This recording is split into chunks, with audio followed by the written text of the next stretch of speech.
Good morning बेटा। मैंने आपको करंट इलेक्ट्रिसिटी का रिवीजन करवाना शुरू किया था, ड्यूटी है इसकी प्रिपरेशन के लिए। तो देखो एक बार, हम आज रिवीजन करेंगे शेल का। किसका रिवीजन करेंगे? शेल का। ये कोई भी शेल है, जब तक इसके अक्रॉस करंट फ्लो नहीं करता, इसके दोनों इलेक्ट्रोड्स के बीच में पोटेंशियल डिफरेंस है मैक्सिमम, जिसको क्या बोलते हैं हम? EMF E। जब तक करंट आई क्या रहता है? ज़ीरो। पोटेंशियल डिफरेंस V क्या होगा? मैक्सिमम। और इसी को क्या बोलते हैं हम? इसका EMF E। क्या बोलते हैं हम इसका? EMF E।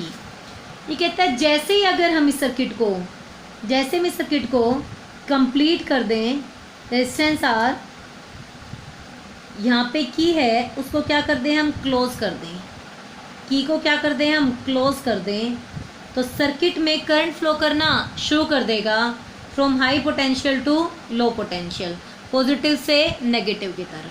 तो ये कह रहा है उस टाइम पे इसका पोटेंशियल डिफरेंस, अब इलेक्ट्रोड्स के बीच में पोटेंशियल डिफरेंस कितना रह जाएगा, ये हमें बात करनी है। कहता है अगर इसका खुद का कोई इंटरनल रेजिस्टेंस नहीं है, तो जैसे ही करंट आई फ्लो करेगा, इसमें पोटेंशियल ड्रॉप कितना हो जाएगा? V = IR। V = IR। तो यही इलेक्ट्रोड इससे कनेक्ट है और यही पॉइंट इससे कनेक्ट है, तो हमारा V कितना हो जाता? I × R। लेकिन अगर इसी का इंटरनल रेजिस्टेंस कितना है? स्मॉल r, तो कुछ वोल्टेज शेल के अंदर ही क्या होगी? ड्रॉप होगी। और अब जो हमारा टर्मिनल्स के बीच में आएगी, उसको क्या बोलेंगे हम? Terminal potential difference. तो क्या कहें हम? जैसे ही की क्या की हमने? क्लोज की हम, अरे सबसे पहले हमने निकाला R इक्विवेलेंट। कितना हो जाएगा बेटा? Small r plus capital R। Current flow कितना करेगा? I। क्या होता है I? E इफेक्टिव या E equivalent upon R equivalent. E equivalent की value E, R equivalent small r plus R। क्या कहें हम? I into small r plus R is equals to E। I into small r plus I into capital R is equals to E। I into capital R is equals to E minus IR। और ये जो I into capital R आया है, क्या है I into capital R? Voltage drop across external resistance R। V equals to IR, E minus I into R। इस potential को क्या बोलेंगे हम? Terminal potential difference. क्या कहा था बेटा मैंने यहाँ पे? अगर इंटरनल रेजिस्टेंस नहीं होता, अगर सपोज करो R नहीं होता, तो R क्या हो जाता? ज़ीरो। तो जो EMF है वो सारी की सारी इस रेजिस्टेंस के अक्रॉस क्या होती? ड्रॉप होती। लेकिन अगर इंटरनल रेजिस्टेंस है, तो इसकी पोटेंशियल कुछ खुद में भी क्या होगा? ड्रॉप। और जो बचेगा वो हमारा किसके अक्रॉस ड्रॉप होगा? R के अक्रॉस। तो R के जो टर्मिनल्स हैं वही शेल के साथ कनेक्ट हैं, तो R का वोल्टेज ड्रॉप V = IR क्या कहलाएगा? Terminal potential difference. और ये टर्मिनल पोटेंशियल डिफरेंस V किसके इक्वल होगा? Total potential difference E minus drop inside the cell IR। वो क्या बचेगा आपका? Terminal potential difference V। So V के दो फॉर्मूले आ गए हमारे पास। आइदर V = IR यानी कि voltage drop across external resistance R, और E माइनस IR। ये हमारे पास क्या आ गया? Terminal potential difference. अब देखो क्वेश्चन किस फॉर्म में आएगा आपका? इसी इक्वेशन से, from equation V = E minus IR, draw a graph. आपको क्या करना है? ग्राफ ट्रेस करना है। ग्राफ ट्रेस करना है V वर्सेस I। देखो भाई, अगर मैं इसी इक्वेशन को उठाऊं, V = E minus IR, rearrange किया, minus RI plus E। Clear बेटा? तो कहता है ये क्या है हमारे पास? Y माइनस R क्या बन गया? Minus M, I along x axis plus E क्या बन गया? इंटरसेप्ट। क्यों? क्योंकि EMF हमारी करंट पे डिपेंड नहीं करती। जब तक करंट क्या रहता है? ज़ीरो। मैक्सिमम पोटेंशियल डिफरेंस क्या होता है? EMF होता है। जैसे करंट फ्लो करता है, अब इसमें से पोटेंशियल क्या होना शुरू हो जाएगा? इसके कुछ ड्रॉप होना शुरू हो जाएगा, इसका पोटेंशियल कम होता जाएगा। इसलिए हम क्या कहेंगे? E क्या है हमारा? इंटरसेप्ट। जब तक I क्या रहेगा? ज़ीरो। जब तक I क्या रहेगा? ज़ीरो। V और E दोनों क्या रहेंगे? इक्वल। इसी को क्या बोलते हैं? इंटरसेप्ट। तो किसकी इक्वेशन आ गई है? एक स्ट्रेट लाइन की। स्लोप कैसा है? नेगेटिव। स्लोप कैसा आया? नेगेटिव। तो नेगेटिव स्लोप के लिए क्या होती है, straight line downward equation. Clear. ये v ये i, जहाँ पे i की वैल्यू क्या है 0, उस टाइम पे v किसके इक्वल होता है, e के इक्वल। और इसका स्लोप की अगर मैं बात करूँ, स्लोप डेल्टा v है हमारे पास, ये delta v upon delta i, तो हमारा स्लोप किसके इक्वल आया बेटा, हमारा इंटरनल रेजिस्टेंस के। किसके इक्वल आया है, इंटरनल रेजिस्टेंस के, इंटरनल रेजिस्टेंस। तो एक सेल का टर्मिनल पोटेंशियल डिफरेंस कितना है बेटा, V is equals to E minus I R. अब हम इन्हीं शेल्स की स्टडी करेंगे, शेल्स इन सीरीज और पैरेलल। नेक्स्ट हमारा टॉपिक है शेल्स इन सीरीज। आपको यही याद रखना है कि किसी भी शेल से जब तक करंट फ्लो नहीं करता, आई क्या है 0, उसका पोटेंशियल डिफरेंस क्या है, मैक्सिमम किसके इक्वल है, ईएमएफ ई के इक्वल। जैसे करंट आई क्या करता है, flow, EMF E in resistance R, terminal potential difference V कितना हो जाएगा, A minus I into R. हमने दो सेल लिए बेटा, किसमें, सीरीज में। Cell E1 internal resistance R1, cell E2 internal resistance R2। इसको बोल दिया हमने A पॉइंट, इसको भी, इसको क्या बोल दिया हमने C। कितना करंट फ्लो कर रहा है, सीरीज है, करंट क्या रहेगा, सेम। कितना करंट फ्लो कर रहा है, I। कितना करंट फ्लो कर रहा है, I। तो क्या ये हमारे पास क्या हो गए, दो शेल्स हो गए।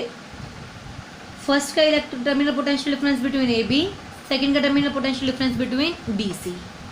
सो पहले मैंने लिया for first cell, for E1 cell, क्या वैल्यू होगी बेटा, V of A B, potential difference between A and B कितना होगा हमारे पास, E1 minus I into R1। और V ऑफ ए बी को हम क्या लिख सकते थे, VB माइनस VA। क्या लिख सकते थे हम, VB minus VA, VA minus B, A minus B। ये का पोटेंशियल ज़्यादा है, पॉजिटिव है। VA minus VB is equals to VAB E1 minus IR1। अब हमें निकालना है सेकंड शेल का, V potential difference B and C, B का पोटेंशियल हाई, VB माइनस VC। क्या होगा पोटेंशियल इक्वेशन से, E minus IR। Second cell का EMF E2 minus current I resistance R2। हमारे पास दोनों का आ गया, हमें निकालना टोटल A टू C। दोनों इक्वेशनों को ऐड कर दो, add equation first and second. जैसे हमने ऐड किया, VB से VB क्या हो गया हमारा, कैंसिल। कितना आ गया ये, VA माइनस VC, यानी कि potential difference V between A and C, A और C का total terminal potential difference of two cells in series is equals to, add करो बेटा, E1 प्लस E2 प्लस, दोनों में से माइनस साइन को कॉमन निकाल दें, माइनस आई बाहर कॉमन, R1 प्लस R2। तो क्या आ गया हमारे पास, when two cells are in series, so V of AC is equals to E1 plus E2 minus I R1 plus R2। हम इसको क्या लिख सकते हैं, when two cells are in series then V is equals to E in series minus I into R in series. Equation बन गई भाई, V is equals to E minus I R. तो जब दो शेल सीरीज में है, उनका E equivalent कितना होगा, E1 plus E2 plus E3 and so on. और उनका इंटरनल रेजिस्टेंस R इक्विवेलेंट कितना होगा, R1 plus R2 plus R3 and so on. Clear बेटा, ये हमारे पास क्या आ गया, when two cells are in series then equivalent. ये कहता है इसी सीरीज में एक अरेंजमेंट ये भी हो सकता है। इसमें तो क्या था, एक का नेगेटिव दूसरे के पॉजिटिव में कनेक्ट हुआ, एक का नेगेटिव दूसरे के पॉजिटिव में। ये भी तो अरेंजमेंट हो सकती है, दोनों के नेगेटिव नेगेटिव कनेक्ट हो। क्या अरेंजमेंट हो सकती है, दोनों के नेगेटिव नेगेटिव कनेक्ट हो जाएं। ये पॉइंट फिर से हमारा A, ये पॉइंट हमारा B और ये पॉइंट क्या बोल दिया हमने C। सीरीज में करंट क्या करता है, सेम करंट फ्लो करता है। फर्स्ट शेल का EMF E1 resistance R1, EMF E2 resistance R2। ये कहता है जब भी ऐसा होगा जब पहले का नेगेटिव दूसरे के नेगेटिव से कनेक्ट है तो जो हमारा ई इक्विवेलेंट होगा वो E1 प्लस E2 नहीं हो गया, कितना होगा वो E1 माइनस E2 होगा। कितना होगा हमारा E1 माइनस E2 होगा। क्यों? क्योंकि जब हम V ऑफ ए भी लेंगे तो E1 माइनस IR1, जब V ऑफ बी सी लेंगे तो माइनस E2। हम किसका निकाल रहे हैं? बी से सी का निकाल रहे हैं, हम लो से हाई का निकाल रहे हैं, तो कैसा आएगा वो minus E2 minus IR2। Solve करेंगे तो ये याद रखना आपको, अगर हमारे पास दो शेल्स का ये अरेंजमेंट है, एक का नेगेटिव दूसरे के पॉजिटिव से, तो E की वैल्यू क्या रहेगी? E1 plus E2। और जब एक का नेगेटिव दूसरे के नेगेटिव से, तो E की वैल्यू कितनी रहेगी? E1 minus E2। Internal resistance दोनों में सेम रहेगा, R equivalent R1 plus R2। इसके लिए भी R इक्विवेलेंट सेम रहेगा, R1 प्लस R। ये किसके लिए था हमारा? When two cells are in series. अब हम निकालेंगे when two cells are in parallel. When cells are in parallel combination. Clear बेटा? तो बताओ एक बार सीरीज में एक पॉइंट बताओ, अगर ये सारे इक्वल होते, सीरीज में ES कितना आया था? E1 plus E2 plus E3 and so on. कहता है अगर सभी आइडेंटिकल होते तो कितना हो जाता है EMF NE, और R इक्विवेलेंट कितना हो जाता है हमारे पास NR सीरीज में। क्लियर बेटा? इस पॉइंट को आपको याद रखना है। अब हम बात करेंगे पैरेलल की। Two cells are in parallel combination, हो गए दोनों पैरेलल में। फर्स्ट शेल का EMF E1, internal resistance R1, EMF E2, internal resistance R2। इस इलेक्ट्रोड को हमने नाम दे दिया A, इसको हमने नाम दे दिया B। A इलेक्ट्रोड से B इलेक्ट्रोड से नेगेटिव इलेक्ट्रोड में टोटल करंट फ्लो किया I। फर्स्ट में कितना आ गया? I1, सेकंड में I2, सिमिलरली फर्स्ट में I1, सेकंड में I2, और यहाँ पे वापस कितना आ गया? I। क्लियर बेटा? ठीक कहता है A से B, चाहे हम फर्स्ट पाथ से आ जाएं चाहे हम सेकंड पाथ से आ जाएं, इनिशियल फाइनल सेम है, तो पोटेंशियल चाहे फर्स्ट पाथ का लो चाहे सेकंड पाथ का, क्या रहेगा? सेम। कितना होगा वो? V। तब V की इक्वेशन लिख रहे हैं हम। और करंट टोटल I कितना होगा हमारे पास? I1 plus I2। हम V की इक्वेशन लिखेंगे for first cell and V की इक्वेशन लिखेंगे for second cell. V1 V2 दोनों तो क्या हो गए हमारे पास? सेम हो गए। So for first cell V is equals to E1 minus I1 into में R1। क्या है हमारे पास? V1 E1 minus I1 into में R1। यहाँ से हमने I1 की वैल्यू निकाल ली। कितना है बेटा I1 R1 इधर आके प्लस का, E1 माइनस V, R1 इधर जाके डिवाइड में, तो कितना आ गया हमारे पास I1 E1 minus V upon R1। Similarly I2 कितना आया? E2 minus V upon R2। दोनों इक्वेशनों को हमने ऐड कर दिया किसके लिए? टोटल करंट I के लिए। So total current I is equals to I1 plus I2। Value put करवा दो बेटा। E1 minus V upon R1 plus E2 minus V upon R2। R1 R2 क्या ले लिया हमने? LCM। कितना आ गया? E1 R2 minus V R2 plus E2 R1 minus V R1। E1 वालों को एक तरफ, इन दोनों में से V बाहर कॉमन, तो कितनी वैल्यू आ गई आएगी? E1 R2 plus E2 R1 minus V बाहर कॉमन R1 प्लस R2। ये R1 R2 डिवाइड में इधर आके क्या हो गया? R1 R2 multiply. क्लियर बेटा? हमें यहाँ पे सिर्फ V रखना है, तो इस V को हम इधर ले आए, किसका हो गया? V प्लस का। V R1 plus R2 is equals to, ये R1 R2 इधर जाके किसका हो गया? माइनस का। E1 R2 plus E2 R1 minus R1 R2। ये R1 R2 इधर जाके क्या हो जाएगा? डिवाइड। तो क्या आ गया हमारे पास? Upon R1 plus R2 upon R1 plus R2। इसको क्या बोल देंगे हम? E equivalent. इसको क्या बोल देंगे हम, आर इक्विवेलेंट। ये क्या है, V. So V is equals to E equivalent in parallel plus I into में आर इक्विवेलेंट इन पैरेलल। तो पैरेलल के लिए ई इक्विवेलेंट कितना है बेटा, E1 R2 plus E2 R1 upon R1 plus R2। E1 R2 plus E2 R1 upon R1 plus R2। और R equivalent R1 R2 upon R1 plus R2, जैसे simply resistance parallel में होते हैं।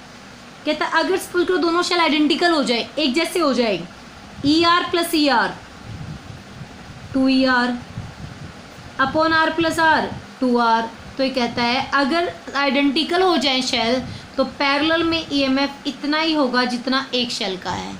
Similarly ये भी इक्वल हो जाए, सो R² by 2R, R से R, तो पैरेलल में वो कितना हो जाएगा, R बाई 2 हो जाएगा। तो क्या कहें हम कि जब दो शेल्स पैरेलल में हैं हमारे पास और सारे क्या हैं, आइडेंटिकल हैं, तो ई इक्विवेलेंट ई ही रहेगा और R equivalent R by N रहेगा। ये थे हमारे पास शेल्स इन पैरेलल। इसके बाद आती है बेटा हमारे पास मिक्स्ड ग्रुपिंग, यानी कि सेल सीरीज में भी हों और सेल पैरेलल में भी हों। इस तरह से बेटा हमारे पास एम शेल्स हैं सीरीज में और ऐसी ऐसी एन क्या है हमारे पास, रो हैं। ऐसे ऐसे हमारे पास एन क्या है, रो हैं। हमें क्या निकालना है, इनका मिक्स्ड ग्रुपिंग निकालनी है। कहता है ऐसे ऐसे हमारे पास एन तो किस में है, सीरीज में, और ऐसे ऐसी एम क्या है हमारे पास, रो हैं। देखो एक बार, अगर मैं इसे एक रो की बात करूं, कितने आइडेंटिकल शेल हैं, एन। तो सीरीज में शेल क्या होते हैं, ऐड होते हैं। तो एक रो का इक्विवेलेंट ईएमएफ कितना आ गया, NE। इस रो का भी कितना होगा, NE। इस रो का भी क्या होगा, NE। ऐसी ऐसी हमारे पास M क्या है बेटा, ऐसी ऐसी कितनी रो है हमारे पास, M। ये है एक्सटर्नल रेजिस्टेंस R। ऐसी ऐसी हमारे पास कितनी बेटा, M है। तो क्या कहें हम, एक रो का, वन रो का E इक्विवेलेंट कितना आया, NE। और ऐसी ऐसी NE पैरेलल में है, तो पूरे का टोटल, जब भी हमारे पैरेलल में आइडेंटिकल शेल होते हैं तो उनका ईएमएफ किसके इक्वल होता है, एक के ईएमएफ के इक्वल होता है। तो टोटल ई इक्विवेलेंट कितना आ गया आपके पास, NE। टोटल इक्विवेलेंट कितना आ गया, NE। अब हम बात करेंगे रेजिस्टेंस की, R plus R plus R plus R plus R, ऐसे ऐसे कितने R हो गए, टोटल इक्विवेलेंट NR। अब NR NR NR NR M times है पैरेलल में, तो स्मॉल r इक्विवेलेंट कितना हो जाएगा, NR by M, because RP क्या होता है, R बाई N होता है, R बाई M होगा यहाँ पे। और एक रो का R कितना आया है, NR, तो R इक्विवेलेंट कितना होगा, NR बाई M। ऐसा एक रेजिस्टेंस किस में हमारे साथ, सीरीज में है। तो total R equivalent equals to small r equivalent plus R, that is NR by M plus capital R। हमें क्या निकालना है, हमें I निकालना है। तो कितना हो जाएगा बेटा, I E equivalent upon R equivalent, that is NE upon NR plus R by M। ये आया हमारे पास, हमने M ले लिया LCM, तो कितना हो जाएगा MR, और ये M मल्टीप्लाई में NME upon NR plus MR। क्या आ गया हमारे पास, मिक्स्ड ग्रुपिंग में शेल्स का क्या आ गया, करंट। कहता है अब हम निकालते हैं मैक्सिमास की कंडीशन। किसकी कंडीशन निकालते हैं, मैक्सिमा की। ये कहता है इस मिक्स्ड ग्रुपिंग के लिए ये करंट क्या हो जाएगा, मैक्सिमम हो जाएगा। कब, जब इसका टोटल इंटरनल रेजिस्टेंस, कितना total internal resistance, NR by M, इसके एक्सटर्नल रेजिस्टेंस R के क्या हो जाए, इक्वल। तो करंट क्या हो जाएगा बेटा, मैक्सिमम हो जाएगा। करंट क्या हो जाएगा, मैक्सिमम। ये था शेल्स, ग्रुपिंग ऑफ शेल्स। बीच में एक छोटा सा टॉपिक रहता है इस चैप्टर में, कलर कोडिंग, वो आपको आता है। नेक्स्ट मैं रिवीजन करवा रही हूँ एक बार, किसका, नेक्स्ट हम एक बार रिवीजन कर रहे हैं बेटा, मीटर ब्रिज और पोटेंशियोमीटर का। मीटर ब्रिज, मेन पॉइंट्स बताऊंगी। मीटर ब्रिज में आपके अगर 3 नोन रेजिस्टेंस हों तो हम 4th अननोन को निकाल सकते हैं अगर वो इस अरेंजमेंट में हो।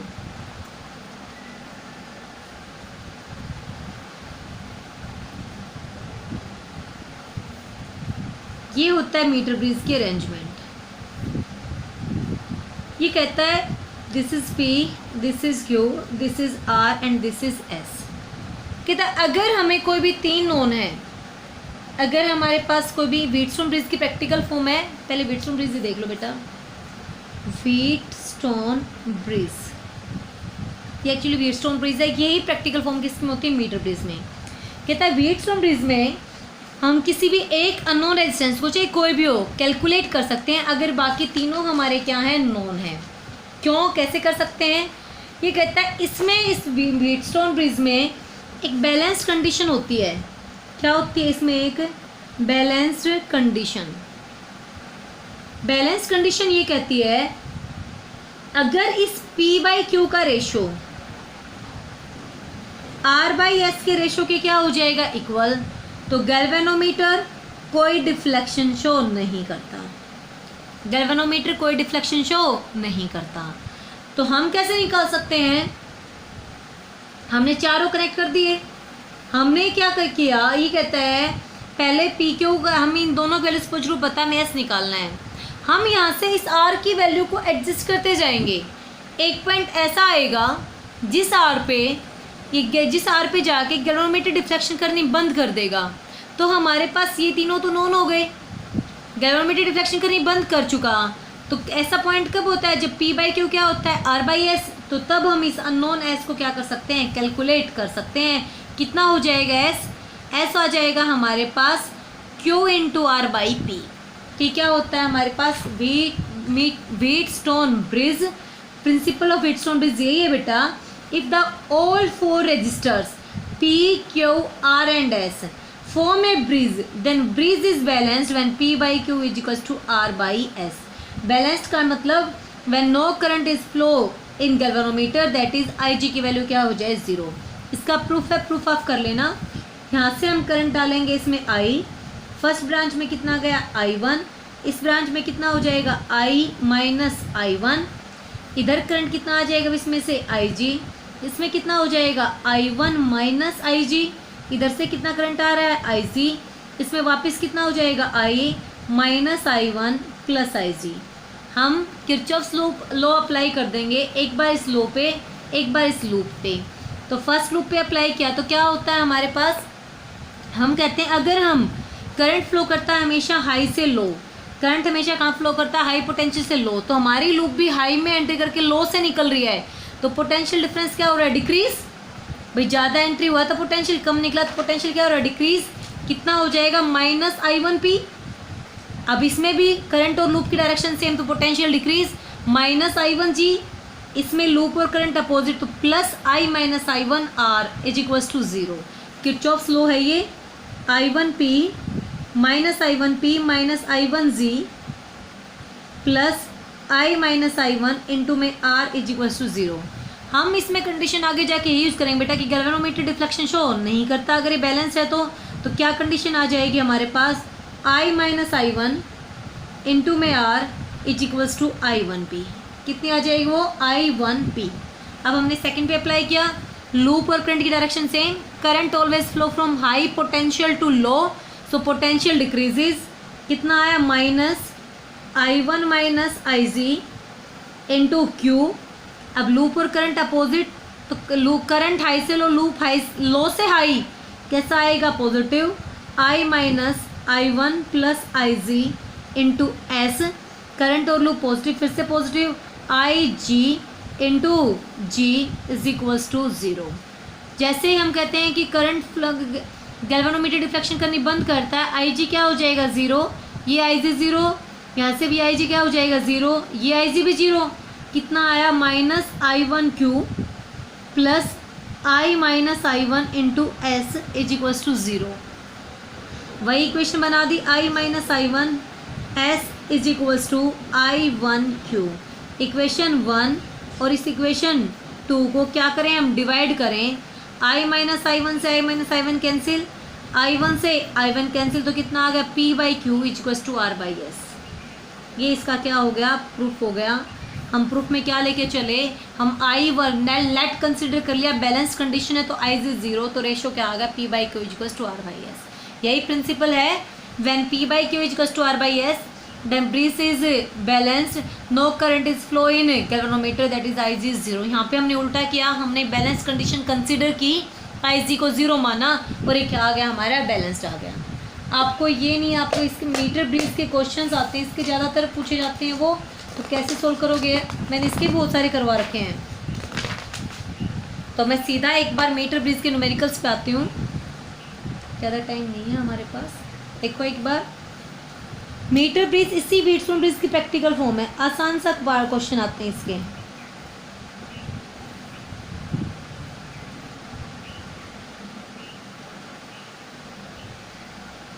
क्लियर बेटा, ये कहता है यहाँ पे इसमें बीच में लगा होता है गैल्वेनोमीटर, ये रेजिस्टेंस सपोज कर लो आर और एस, ये जो वायर है कंस्टेंटर मैग्नेट की बनी होती है जिसका क्या होता है रेजिस्टेंस पर यूनिट लेंथ। जैसे हम गैल्वेनो इस जॉकी की मूवमेंट करवाते हैं, जॉकी को मूव करवाएंगे तो इस वायर में पोटेंशियल ड्रॉप होना क्या हो जाएगा, शुरू हो जाएगा, इसमें पोटेंशियल फॉल होना शुरू हो जाएगा। तो जब पोटेंशियल फॉल होगा तो इसका पोटेंशियल डिफरेंस, जब इसके पोटेंशियल डिफरेंस के क्या हो जाएगा इक्वल, गैल्वेनोमीटर डिफ्लेक्शन करनी बंद कर देगा। रिपीट कर रही हूँ मैं कि जब हम जॉकी को ए पॉइंट से बी की तरफ लेके जा रहे हैं, मूव करवाएंगे, सर्किट में करंट क्या कर रहा है फ्लो, ये हमने कोई विषय दिखा दिया, तो सर्किट में करंट क्या कर रहा है हमारा फ्लो कर रहा है। ठीक कहता है जैसे हम ए पॉइंट से ए इलेक्ट्रोड से मूव करवाएंगे, इस रेजिस्टेंस में कुछ वोल्टेज क्या होगी ड्रॉप, और जब इसका वोल्टेज ड्रॉप इस आर के पोटेंशियल डिफरेंस के ए डी, ए से डी थ्रो दिस आर और ए से जे, जब ए पॉइंट तो दोनों बात में क्या होगा कॉमन, जब जे और डी का पोटेंशियल क्या हो जाएगा सेम, गैल्वेनोमीटर डिफ्लेक्शन करनी बंद कर देगा। हम इस पॉइंट को क्या बोलते हैं नल पॉइंट। और आपको पता है गैल्वेनोमीटर डिफ्लेक्शन करनी बंद कब करता है, जब R by S is equal to P by Q. एक तरह से इसके रेजिस्टेंस को हमने क्या बोल दिया P, इस रेजिस्टेंस को क्या बोल दिया Q। क्लियर बेटा, R by S is equal to P, P का रेजिस्टेंस क्या होगा रेजिस्टेंस ऑफ L लेंथ, तो ये कितना है 100 माइनस L, यूनिट लेंथ का रेजिस्टेंस स्मॉल r, तो L लेंथ का रेजिस्टेंस L इंटू आर। इस पार्ट का J से B का लेंथ कितनी बची 100 माइनस L इनटू में रेजिस्टेंस स्मॉल आर, आर से आर कैंसिल। तो यही हम मीटर ब्रिज में यूज़ करते हैं कि जब इन दोनों का रेशो, रेजिस्टेंस का रेशो L और 100 माइनस L के रेशो के, रेजिस्टेंस के रेशो के क्या हो जाएगा इक्वल, गैल्वेनोमीटर डिफ्लेक्शन करनी बंद कर देगा। इसका resistance per unit length same है, तो L लेंथ का resistance L into R, 100 minus L का resistance 100 minus L into R, R से आर कैंसिल। तो क्या याद रखना आपको R by S is equal to L upon 100 minus L। बेटा क्वेश्चन तीन तरह से आते हैं, कैसे कैसे देखो एक बार। पहले आपको फर्स्ट टाइम सबसे पहले R बाई एस गिवन दे देगा कि R बाई एस का नल पॉइंट है वो यहाँ पे मिला, सपोज करो इसने 40 बोल दिया, तो ये कितना हो जाएगा 60, दैट इज 2/3। अब वो एक R में या S में चेंज करेगा, आइदर चेंज इन R और आइदर चेंज इन S, तो नया रेजिस्टेंस कितना हो जाएगा R डैश और ये कितना हो जाएगा S डैश। चेंज क्या कर सकता है, या तो R के साथ में क्या कर सकता है वो पैरेलल में कोई X, या तो R के पैरेलल में X या R के सीरीज में X। तो जब भी पैरेलल में X होगा तो R डैश की वैल्यू हो जाएगी R X upon R plus X, R X upon R plus X, और जब भी सीरीज में होगा तो R डैश की वैल्यू हो जाएगी R plus X। Similarly S के साथ, तो S डैश कितना हो जाएगा पैरेलल के लिए तो SX upon S plus X, और सीरीज के लिए S dash S plus X। फिर से आपको नल पॉइंट देगा कि नया नल पॉइंट यहाँ पे है, तो अगर सपोज करो R में चेंज किया तो R डैश बाई S वो नया नल पॉइंट देगा L dash upon 100 minus L dash. हम इन दोनों इक्वेशनों को सॉल्व कर लेंगे, हमारी किसकी वैल्यू आ जाएगी अननोन रेजिस्टेंस की वैल्यू, हम R और S की वैल्यू को कैलकुलेट कर सकते हैं। जैसे एक क्वेश्चन उठा रहे हैं हम,